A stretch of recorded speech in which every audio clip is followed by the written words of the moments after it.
So part two of the solution here, I got interrupted. Somebody came into the room, and so I had to stop it, and we'll pick up from here. Luckily, we were at a pretty good stopping place. We had just found out that the intersection of these is at positive 4/3, and so the limits on our integral for the area we're interested in should be 0 and 4/3. Let's take it from there. So I'm going to clear this space out so that we have room to do what we are going to do. Oops. We'll just not worry about that, I guess. Okay.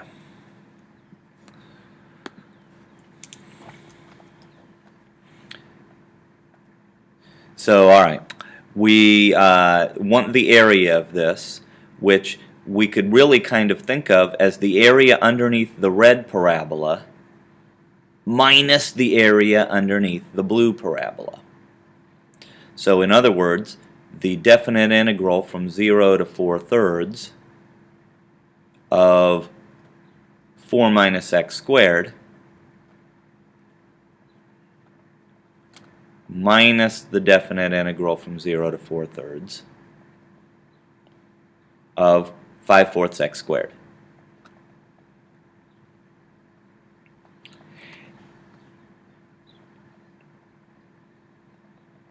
And we can evaluate each of these integrals separately and do the subtraction.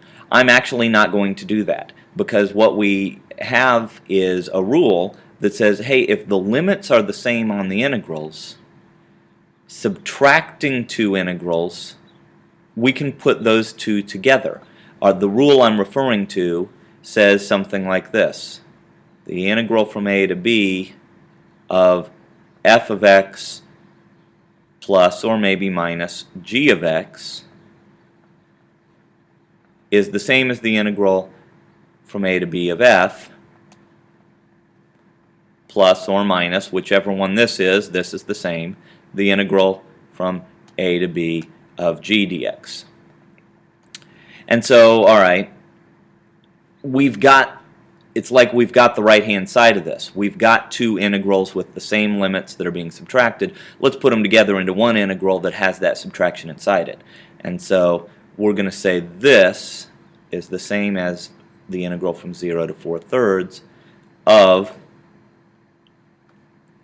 4 minus x squared minus 5/4 x squared.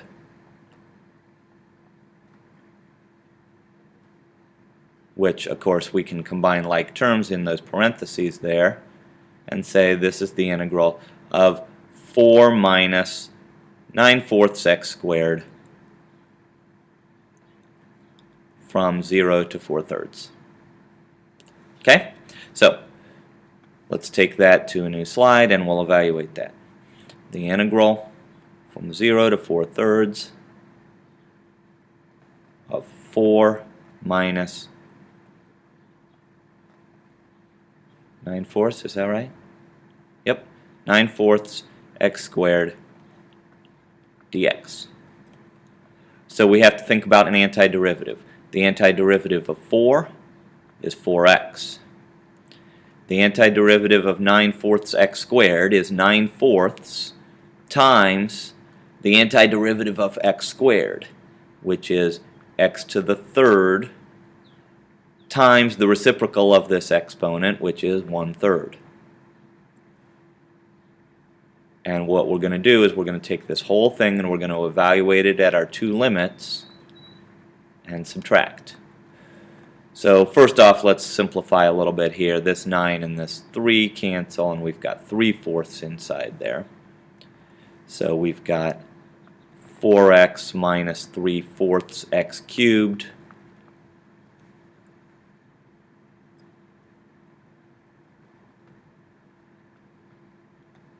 4/3 to 0, that whole thing.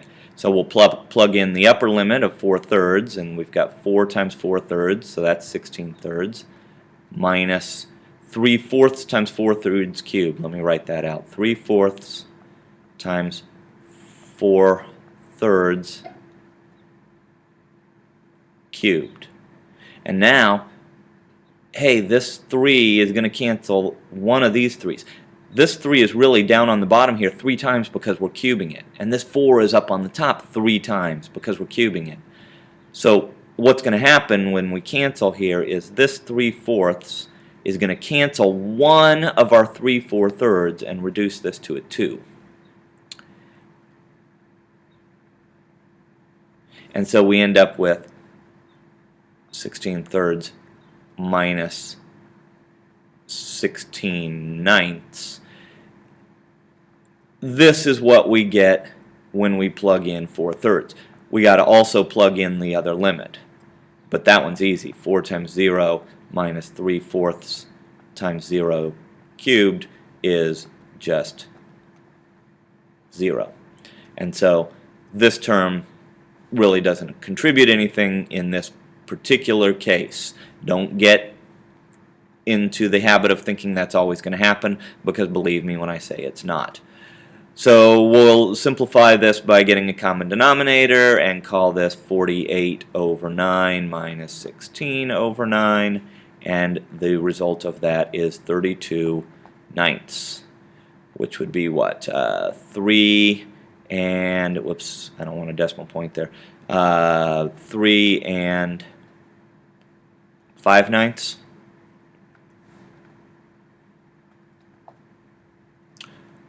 Which, if we wrote it as a decimal, is 3.5 repeating.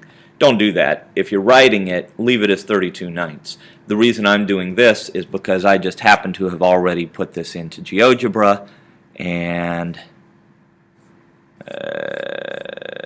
there it is.